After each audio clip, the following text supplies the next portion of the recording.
जय गौर हरि, हरे कृष्णा।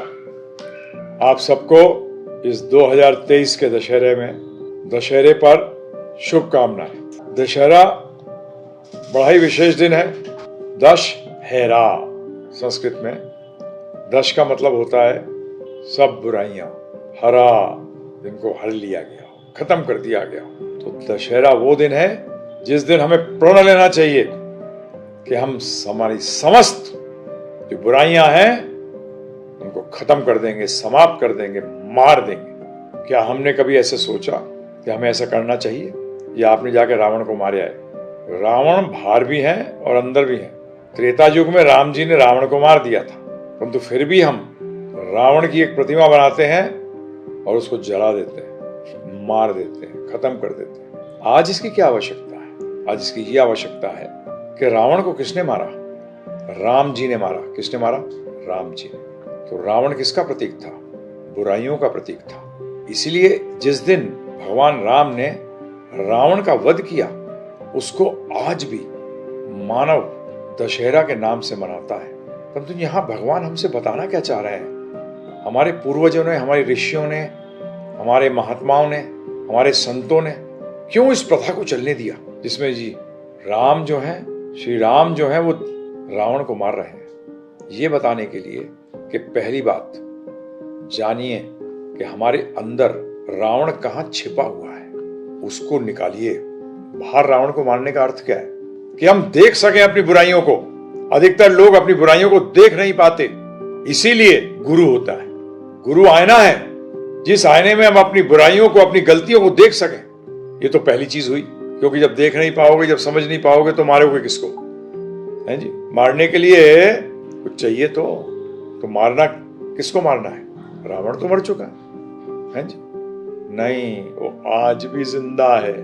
आज वो हमारे अंदर, हमारे काम, क्रोध, लोभ, मोह, मद, मत्सर्य के रूप में आज भी हमारे अंदर विराजमान है और इसको मारना है।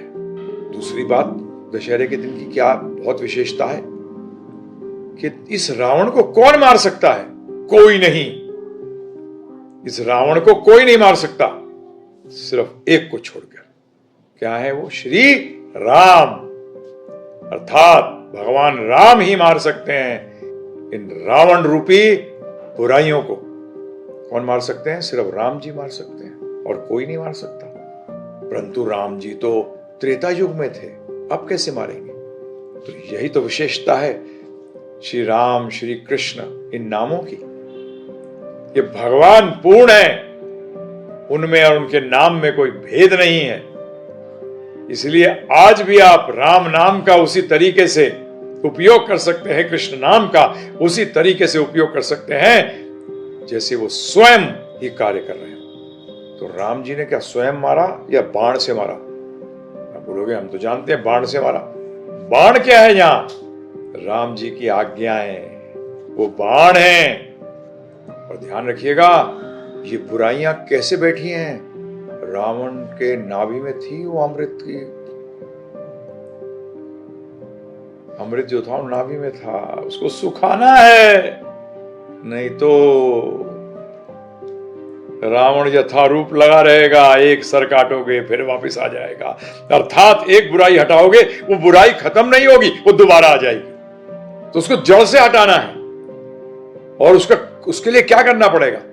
राम जी की जो तीर हैं, वो तीर क्या है? वो उनकी आज्ञाएं हैं। तो हमें उनको तीरों को सिर्फ इंस्ट्रक्शन की तरह नहीं लेना, उपदेश की तरह नहीं, आज्ञा की तरह लेना है। उपदेश का मतलब चढ़ा लिया बाण में, बाण को, जो तीर को है, कमान में चढ़ा लिया, परंतु उसको छोड़ना होगा।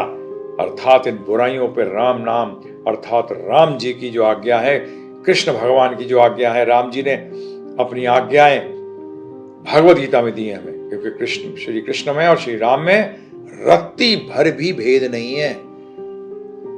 कोई भेद नहीं है, बिल्कुल 0% भेद है। ये ध्यान रखिएगा। ये अपने आप में एक तत्व ज्ञान है, ये भगवत ज्ञान है।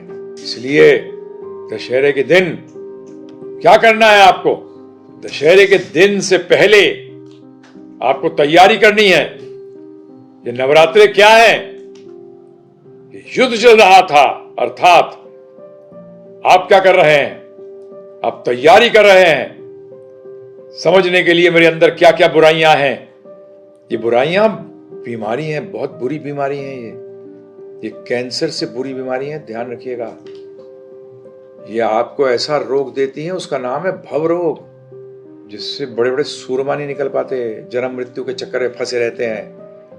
इन 9 दिनों में तैयारी करिए कि दशहरे पे इनका मैं ध्वंस कर दूंगा, इन समस्त बुराइयों को। उसके लिए राम जी की आज्ञा कहां से जानूं? भगवद गीता से। और भगवद गीता कहां से जानूं? givegita.com पे जाइए, GIVEGITA.com। 13 घंटे में समझ जाइए राम जी क्या चाहते हैं। 13 घंटे में समझ जाइए राम जी क्या चाहते हैं।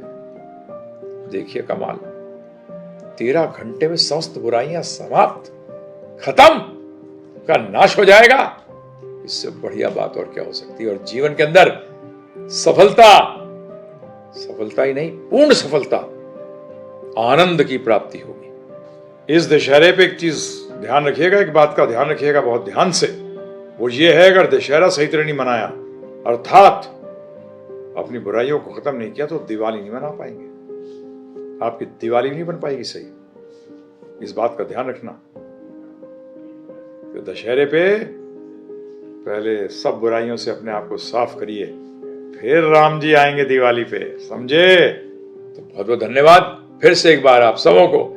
दशहरे की शुभकामनाएं। आपके जीवन के अंदर राम जी की आज्ञाएं प्रवेश करें और इन बुराइयों का नाश करें। हरे कृष्णा, जय श्री राम, जय प्रभुपाद, जय गौरव। हरे कृष्णा कृष्णा कृष्णा हरे हरे, हरे राम राम राम हरे हरे। हरे कृष्णा कृष्णा कृष्णा हरे हरे।